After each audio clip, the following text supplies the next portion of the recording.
देखें, इसमें बेसिकली ये कहा गया है कि कौन सी ऐसी सिचुएशंस हैं, इस चैप्टर में ये बताया गया कि कौन सी ऐसी सिचुएशंस हैं कि अगर ट्रायल के दौरान, इंक्वायरी के दौरान अगर कुछ इरेगुलरिटीज़ या कुछ इलीगैलिटीज़ कोर्ट की तरफ से कर दी गई हो, तो वो उस सारे ट्रायल को, सारी प्रोसीडिंग्स को विशिएट करती हैं या नहीं करती। विशिएट का मतलब सेट असाइड करना, ख़त्म करना।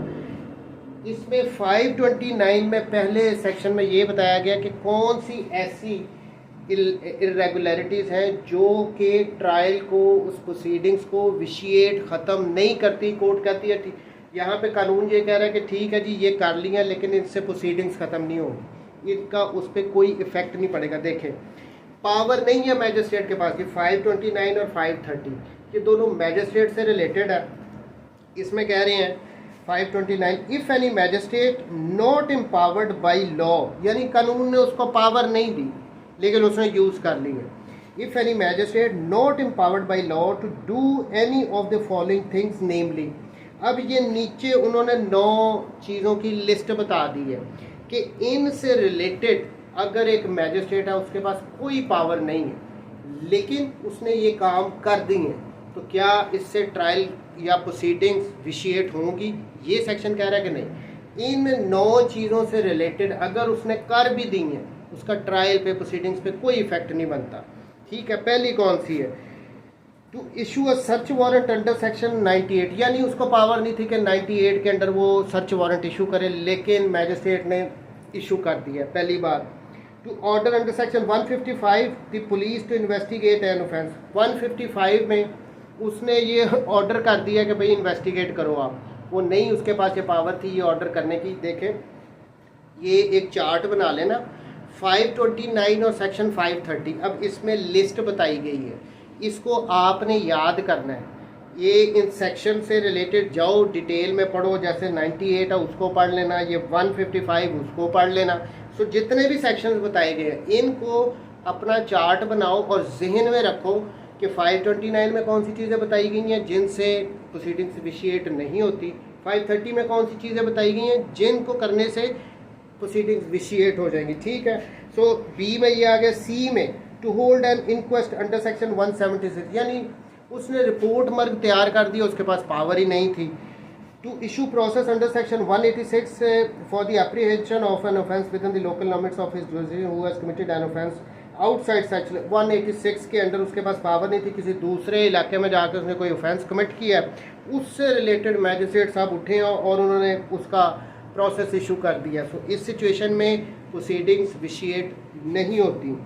नेक्स्ट क्या है? To take cognizance of an offence, 190 sub section 1 की क्लॉज ए बी के अंडर उसको पावर नहीं थी कॉग्निजेंस लेने की, लेकिन उसने ले ली। To transfer a case under section 192, अब 192 का हमने पीछे भी जिक्र करके आ रहे हैं पिछले चैप्टर में, उसको केस ट्रांसफ़र करने की पावर ही नहीं थी, सेशन कोर्ट ने नहीं उसको एम्पावर किया होता, लेकिन उसने केस को ट्रांसफ़र कर दिया, इससे प्रोसीडिंग्स नहीं ख़त्म हो जाएंगी। Next, to tender a pardon under section 337 और 338, वो हमने वादा माफ गवाह वाले पढ़ के आ रहे हैं ना सेक्शन, ये उससे रिलेटेड है कि उसके पास पावर ही नहीं थी 337 वाली या 338 वाली, उसने यूज़ करके गवाह किसी को एक्यूज़ को माफ़ी दे दी है, वादा माफ गवाह बना लिया, इससे भी प्रोसीडिंग्स नहीं विशिएट होंगी। To sell property under section 524 और 525 में उसने अटैचमेंट का ऑर्डर दिया, प्रॉपर्टी को अटैच करके उसने सेल करने का अगर ऑर्डर दे दिया, लेकिन उसके पास पावर नहीं थी। To withdraw a case and try himself under section 528, यानी 528 जो हम पीछे पढ़ के आ रहे हैं उसके पास पावर नहीं थी कि वो केस को ट्रांसफ़र कर ले अपने पास और खुद ही उसका ट्रायल चलाना शुरू कर दें। इन सारी सिचुएशन में क्या होगा? Erroneously in good faith does that thing, लेकिन यहाँ पे बात आती है कि ये मैजिस्ट्रेट के पास पावर नहीं थी, उसने ये पावर यूज़ की, उसने गलती से यूज़ की और गुड फेथ में यूज़ की, यानी गुड फेथ का आप समझते ही होंगे कि उसका इरादा गलत नहीं था, उसने कर लिया। His proceedings shall not be set aside merely on the ground of his not being so empowered, तो इस अगर तो उसने गुड फेथ में की है, गलती से की है, वो एम्पावर दो नहीं था, इवन देन वो प्रोसीडिंग्स ख़त्म नहीं होंगी, सेट असाइड नहीं होंगी, विशिएट नहीं होंगी। 529 लिस्ट को रट्टा लगा लेना। 530 में क्या है? If any magistrate not being empowered by law in this behalf, अब यहाँ पे भी मैजिस्ट्रेट के पास पावर नहीं है। Any of the following things namely, अब इसमें भी पूरी लिस्ट एक बता दी गई, इसकी लिस्ट थोड़ी सी लेंथी है। अब ये पहली बात, अटैचेज और सेल प्रॉपर्टी, उसके पास भी 88 के अंदर पावर नहीं थी कि प्रॉपर्टी को अटैच करे, सेल करे, या फिर अब हम पहले पढ़ के आए कि उसने सर्च वारंट इशू कर दिया किसी पोस्टल ऑफिस का। हमने पहले पढ़ा था ना कि वो उनसे रिलेटेड ये सर्च वारंट नहीं इशू किया जाएगा। देखें, उसने फिर भी issues a search warrant for a letter, parcel और other thing in the post office और telegram in the telegraph department. उसके पास पावर नहीं थी, हम पढ़ के भी हैं, लेकिन उसने सर्च वारंट इशू कर दिया। Demand security to keep peace, उसने सिक्योरिटी, अमन व अमान बहाल रखने के लिए किसी से सिक्योरिटी डिमांड कर लिया है, या गुड बिहेवियर रखने के लिए डिमांड कर लिया सिक्योरिटी, उसके पास पावर नहीं थी। Discharge a person lawfully bound to, किसी एक ऐसे पर्सन को उसने डिस्चार्ज कर दिया जो लॉफुली बाउंड था कि उसने गुड बिहेवियर रखना है, उसके पास पावर नहीं, तो उसने कर दिया। किसी के बॉन्ड्स थे कि अमन व अमान बहाल रखने के लिए किसी से बॉन्ड लिए गए थे, मैजिस्ट्रेट साहब एम्पावर भी नहीं थे और उन्होंने उसके बॉन्ड को कैंसिल कर दिया। जी में क्या, makes an order under section 133, अब ये लोकल नुएसेंस से रिलेटेड उसने कोई ऑर्डर पास कर दिया है। 143 के अंडर कोई उसने ऑर्डर, 144 उससे रिलेटेड ऑर्डर पास कर दिया। फिर makes an order under chapter 12, अब ये इमूवेबल प्रॉपर्टी से रिलेटेड वाला चैप्टर था, उसमें उसने कोई ऑर्डर पास कर दिया, उसके पास पावर नहीं थी। 199 की क्लॉज सी, उसमें उसने कोई ऑर्डर पास कर दिया जब वो एम्पावर नहीं है। पीछे ए बी थे, इसमें सी पावर आ गया, ए बी आते हैं। अगर उसने 190 के ए बी में अगर पावर को यूज़ किया है तो वो विशिएट नहीं करते, 529 के लिस्ट में है। लेकिन 530 में है कि अगर उसने क्लॉज सी में कोई ऑर्डर कर दिया है तो फिर वो विशिएट कर देगा। अच्छा, passes a sentence under section 349 on proceedings recording, अब ये देखें, ये 349 में क्या था कि अगर किसी मैजिस्ट्रेट ने किसी को स्वेयर पनिश करना हो, यानी उसको लगता हो कि इसको थोड़ी नहीं, इसको ज़्यादा सज़ा दी जानी चाहिए, लेकिन अगर वो एम्पावर नहीं है तो वो उस मैटर को सेशन कोर्ट के पास भेजता था। लेकिन उसने क्या किया, उसने खुद ही सज़ा दे दी, हालांकि वो 349 में उसके पास पावर भी नहीं थी। On proceedings recorded by another magistrate, तो इस सूरत में भी क्या होगा, ये प्रोसीडिंग्स विशिएट हो जाएंगी। कॉज अंडर 435 फॉर प्रोसीडिंग्स, ये 435 क्या होता है, निगरानी। रिवीजन हमेशा मैजिस्ट्रेट के ऑर्डर के अगेंस्ट तो कहाँ पे होनी है, सेशन कोर्ट में होनी है, लेकिन उसने मैजिस्ट्रेट साहब ने खुद ही निगरानी सुनी और फैसला कर दिया, तो क्या होगा, तो भी उसकी अपील उसकी ये प्रोसीडिंग्स विशिएट कर देंगी। फिर वो क्या, revises under section 515 and order pass under section 514। अब ये सेशन जज के पास पावर होती है रिवीजन की, लेकिन उसने रिवाइज कर दिया है, ख़त्म। ट्राइज एन ऑफेंडर, किसी ऑफेंडर को उसने ट्राई कर लिया लेकिन उसके पास पावर नहीं थी। किसी ऑफेंडर को समरी ट्रायल उसका कर दिया जिसका पूरा प्रॉपर ट्रायल होना चाहिए था, वो डिसाइड्स एन अपील। अपील अब मैजिस्ट्रेट कहाँ से सुन सकता है, मैजिस्ट्रेट के फैसले के अगेंस्ट तो अपील तो सेशन कोर्ट में ही होगी ना, लेकिन उसने अगर अपील भी सुन ली, his proceeding shall be void. अब यहाँ पे जो 530 में लिस्ट दी गई है ना, इनमें से अगर उसने कोई भी एक एक्ट कर दिया तो कोई क्वेश्चन ही नहीं उठता, गुड फेथ वाला, एरनसली उसने कर दिया, बात ही ख़त्म होगी स्ट्रेट अवे। उसने 530 की ये लिस्ट से रिलेटेड अगर मैजिस्ट्रेट ने कोई काम किया जब कि वो एम्पावर नहीं है तो वो विशिएट हो जाएगी, सारी प्रोसीडिंग्स सेट असाइड ख़त्म हो जाएंगी, उसमें से कुछ भी नहीं रहेगा। ठीक हो गया, ये लिस्ट को आपने अपना अच्छी तरह याद करना है। 533 non compliance with the provisions of section 164 और 364। 164 और 364 आपने पढ़ा ही होगा कि वो एक्यूज का कन्फेशन या कोई स्टेटमेंट वगैरह रिकॉर्ड की जाती है।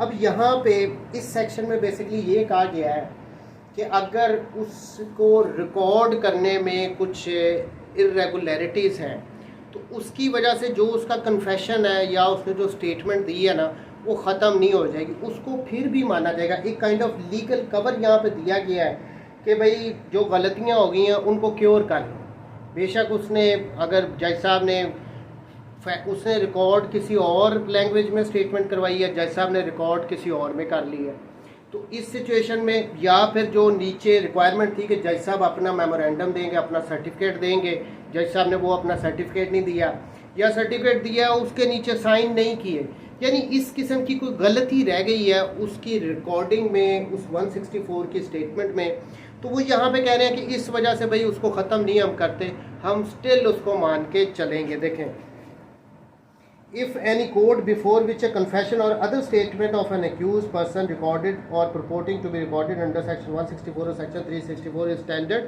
or has been received in evidence। अच्छा ठीक है, ये आ गई है स्टेटमेंट, रिकॉर्ड पे आई है, एविडेंस के दौरान आई है। फाइंड्स, अब कोर्ट को क्या मिलता है? finds that any of the provisions of either of such sections have not been complied with by the magistrate recording the statement। वो जो मैजिस्ट्रेट था ना उसने सारी रिक्वायरमेंट्स को पूरा नहीं किया, कुछ उसमें गलतियां रह गई हैं, ठीक हो गया। It shall take evidence that such person duly made the statement recorded, तो वो इससे रिलेटेड कोई एविडेंस वगैरह ले लेगा कि भाई ये इसने जो स्टेटमेंट रिकॉर्ड की थी उसके पार्ट में तो कोई गलती नहीं है, उसने तो बाकायदा स्टेटमेंट रिकॉर्ड किया था, करवाया था। देखें यहाँ पे समझने वाली बात यह है कि उसने, एक्यूज़ ने अपनी स्टेटमेंट रिकॉर्ड की, लेकिन उसको रिकॉर्ड करने में कोई गलतियाँ हो गई हो तो फिर वो एडमिसिबल है, उसको माना जाएगा, यही यहाँ पे कहा जा रहा है। And not with standing anything contained in evidence such statement shall be admitted if the error has not injured the accused as to his defense on the merits। तो यहाँ पे जो उसने स्टेटमेंट दी है उसको कोर्ट मान के चलेगी अगर उसकी वजह से एक्यूज को किसी किस्म की इंजरी नहीं हो रही। ये तो वो मैजिस्ट्रेट के पार्ट पे कोई इरेगुलरिटी रह गई है जिससे एक्यूज किसी तरह भी प्रिजुडिस नहीं हो रहा, वो अपना डिफेंस को अकॉर्डिंगली तैयार कर रहा है या जो कुछ भी है, उससे किसी किस्म की इंजरी जो ये इरेगुलरिटी हुई है उसको रिकॉर्ड करने में एक्यूज को नहीं हो रही ना, तो उस स्टेटमेंट को 164 की उस कन्फेशन को सही मान के आगे चला जाएगा। यहाँ तक कोई समझ में नहीं बात आई तो फिर बताओ। Confession was duly made but was not duly recorded, उसने अपनी तरफ से पूरा स्टेटमेंट दिया लेकिन रिकॉर्ड प्रॉपरली नहीं हुआ, उसमें कुछ गलती हो गई है। ठीक है, आगे फिर आ जाओ, ये चार्ज से रिलेटेड है। 535 effect of omission to prepare charge. No finding, कोई भी फैसला और सेंटेंस प्रोनाउंस या किसी को कोई सज़ा दी गई है और passed shall be deemed invalid merely on the ground that no charge was framed. कह रहे हैं कि किसी भी जज साहब ने, किसी अदालत ने अगर कोई फ़ैसला सुना दिया है, किसी को कोई सज़ा दे दी है,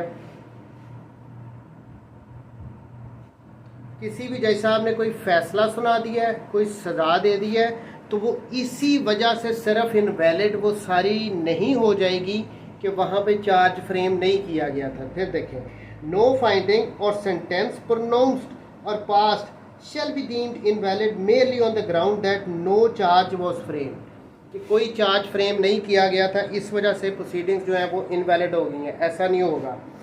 Unless in the opinion of the court of appeal or revision failure of justice has in fact been occasioned thereby, लेकिन अगर जो रिविजनल कोर्ट है या जो एपलेट कोर्ट है उसको लगता है कि ये चार्ज फ्रेम ना करने की वजह से एक्यूज़ को कोई इंजरी हुई है, वो अपना प्रॉपर डिफेंस नहीं तैयार कर सका, उसको कन्फ्यूजन रह गई कि उसके अगेंस्ट चार्ज क्या है क्योंकि वो तो फ्रेम ही नहीं किया गया, तो उस सूरत में उसको उस सेंटेंस को किया जा सकता है सेट साइड। अदरवाइज़ कोर्ट अगर ये समझती है ना कि नहीं भाई इससे कोई फ़र्क नहीं पड़ा अगर तो चार्ज फ्रेम नहीं हुआ फॉर्मली, लेकिन एक्यूज़ ने पूरा अपना डिफेंस तैयार किया, पूरा ट्रायल लड़ा और बाकायदा उसकी तरफ से कोई कन्फ्यूजन नहीं थी कि उसको कोई चार्ज की समझ नहीं आई कि उसके अगेंस्ट एलिगेशन क्या है, तो यहाँ पे कह रहे हैं कि नहीं भाई बेशक चार्ज फॉर्मली फ्रेम नहीं किया गया, प्रोसीडिंग्स ख़त्म नहीं होएगी अनटिल कोर्ट को ये लगे कि इंसाफ नहीं हो सका या एक्यूज़ को कोई कन्फ्यूजन रही है, वो अपना डिफेंस वगैरह नहीं तैयार कर सका, तो इस सूरत में होगा।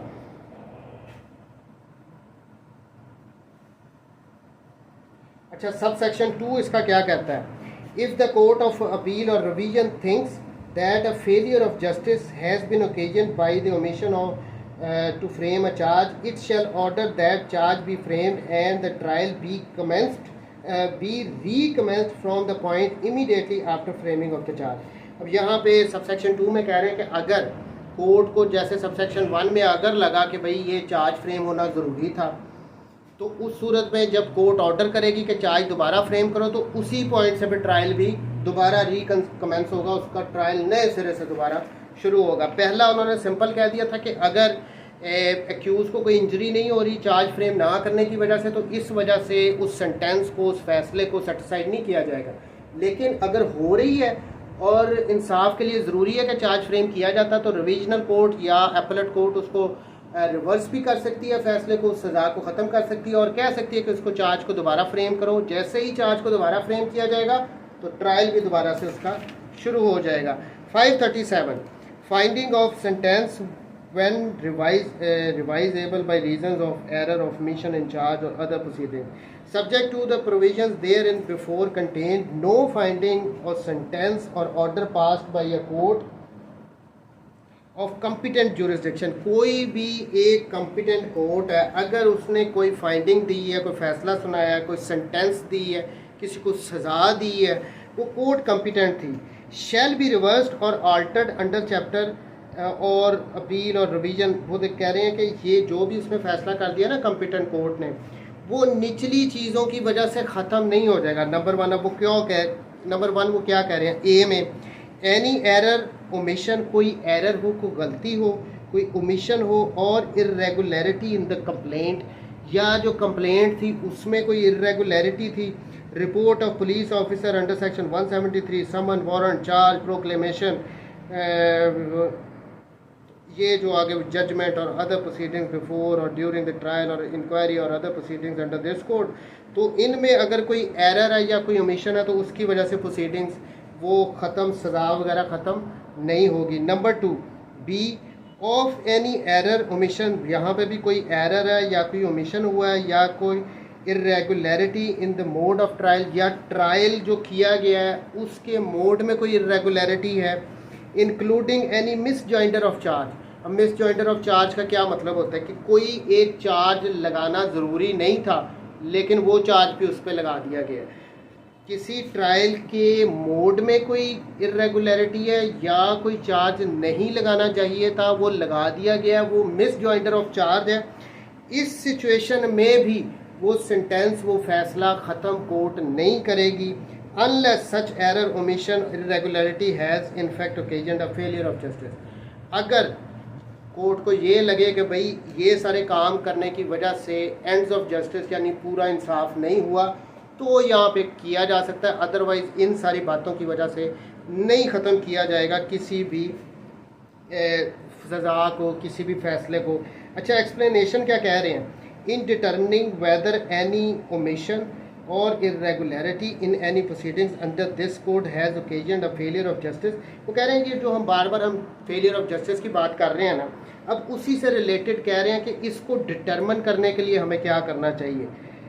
The court shall have regard to the fact whether the objection could or should have been raised at an earlier stage in the proceedings। वो कह रहे हैं कि ये जो इस किस्म की कोई ओमिशन है या कोई irregularity है ना, तो चाहिए इसको एट द फर्स्ट प्लेस के इसको जितनी जल्दी हो ना इससे रिलेटेड ऑब्जेक्शन को आप रेज़ कर दो। ये इन्होंने बता दिया गया है कि हमें पहली बात तो अगर हमें कोई ऑब्जेक्शन है ना ट्रायल की प्रोसीडिंग्स में, चार्ज से रिलेटेड, किसी भी चीज़ से रिलेटेड, तो हमें फ़ौरन उसको उससे रिलेटेड ऑब्जेक्शन ले लेनी चाहिए।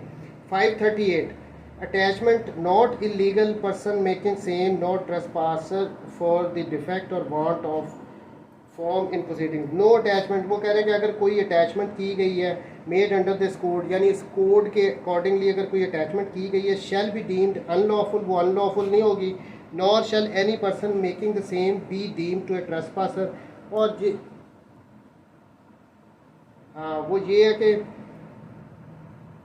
कोई भी अगर अटैचमेंट की गई है, कुर्क की गई है किसी भी प्रॉपर्टी को, तो वो कह रहे हैं कि वो इसी वजह से अनलॉफुल नहीं होगी और जिस बंदे ने वो की है उसको ट्रेसपासर नहीं कहा जाएगा on account of any defect और want of form in summon.